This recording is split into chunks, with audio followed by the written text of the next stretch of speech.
Hello everybody. Hello. My name's Lightfoot. I tell stories. You've all sat there unaware that in the next few minutes you're going to have your minds blown. You just listened to the HOVIS ad in 1973, which a few years ago was voted the nation's favourite ever advert.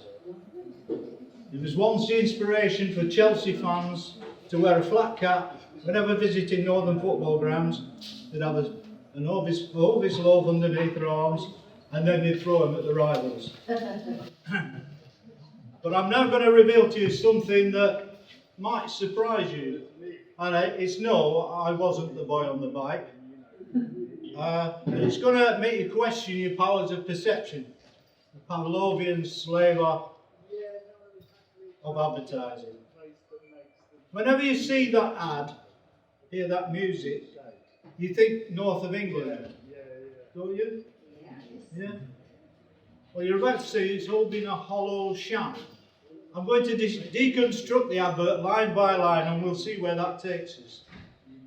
Last stop on the round would be old Ma Peggotty's place.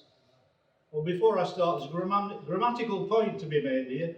The phrase last stop on round is missing a definite article there, the verb. Now, anyone speaking in a northern vernacular would likely say last stop on round. It's a deftness of sounds, but when it's missing, it really jars somebody who comes from the north. Derek Jacobi, much as I love him in Last Tango on Halifax, is a frequent offender. I guess no one dare say to him, actually, you say it like this, Sir Derek. And just to prove that even northern vernacular has grammatical rules, I have never heard a northerner saying on tinternet. Except Peter Kay for some inexplicable reason. Because when that tiny definite article precedes a noun that is a vowel, or a silent letter H, the correct pronunciation would be on thinternet. An example of this would be after the accident, he was taken to the hospital in their ambulance. What was that? Oh yeah, I'm doing HOVIS deconstruction. Last stop on a round would be old Ma Peggotty's place. Now this voiceover is done by an actor called Howard Lang. Howard Lang was more famous for playing Captain Baines in the Oneidin line. Sure, maybe some of you might remember that, I don't know. In that programme he played a gnarled old West Country sea captain, and he uses the exact same voice for this ad, that of a West Country sea captain who's apparently jacked in his maritime career and started baking bread in Lancashire. Old Ma Peggotty. Well, now Peggotty's a name, doesn't seem to have any history as a surname. There are probably a few on Facebook. I suspect these have been appropriated. It was a name made up by Charles Dickens, just like Chuzzlewit, Pecksniff, Pumblechook. So Dickens made a name up for a family who lived in Great Yarmouth, which is almost the furthest east you can go in Great Britain. So not really northern. It was like taking bread to the top of the world. Well, I bet it was. The poor lad had set off from his supposedly northern bakery, cycled all the way down to where old Ma Peggotty lived, which happens to be Gold Hill in Shaftesbury in Dorset, where they filmed it. So this poor lad cycles down from Lancashire. Bear in mind this was before the M6 and the M5, but he won't be able to use those for on his bike anyway. But it does beg the question why old Ma Peggotty can't get her bread delivered from a baker in Shaftesbury in Dorset, anyway, which is in the south of England. And the other thing about it, he's pushing his bike up the hill, and there are all thatched roofs behind him. I mean, what northern town has thatched roofs? 'Twas a grand ride back though. 'Twas. When has any northerner ever said the word 'twas?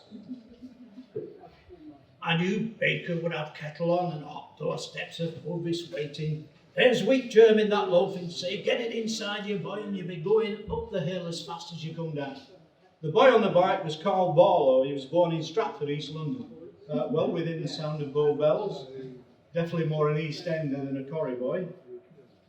And now we get to the serious bit of the advert. HOVIS still has many times more wheat germ than ordinary bread. It's as good for you today as it's always been. Well, we've all had a laugh at the funny accents, but this bit is serious and needs to be delivered in received pronunciation. The accent, traditionally regarded as the standard and the most prestigious form of spoken British English. It's most in common with the accents in Oxford, Cambridge and the BBC. I'll leave that there. When such a serious point is being made, we don't want it spoken in those comedic parochial tones. So that's dealt with the language. What about the music? Well, many of you will recognise this as the Largo from the New World Symphony by Dvorak, who was Czech. That's pretty southern in my book. So let's have a recap of what we've got. We've got Howard Lang's voiceover, southern. Peggotty name, southern. Dorset location, southern. Thatch roof, southern. Twas, southern. Boy on a bike, southern. Posh RP, important bit, southern. Music from the Czech Republic, southern. Is there anything at all northern in this ad, I ask? Well, yes, there are two exceptions. One is the brass band, which is the Ashington Colliery Band from Northumberland.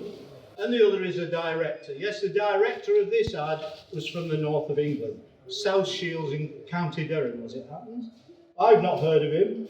His name is Ridley Scott. Let me say, Ridley Scott, whoever you are, that almost everything in your ad is alien to the north of England. So after that deconstruction of the nation's favourite ad, you've got to ask yourself why for at least 50 years you ever thought it represented the north of England in any way. Just to press home how stereotypes of northern England shouldn't be taken too seriously, I must tell you that for the first 50 years of my life I lived on both sides of the Pennines, not at the same time. And in all my time there I never once saw a whippet race. That was until I moved down here to Cornwall. The only whippet race I ever saw was at Lizard Village, which is Britain's most southerly point.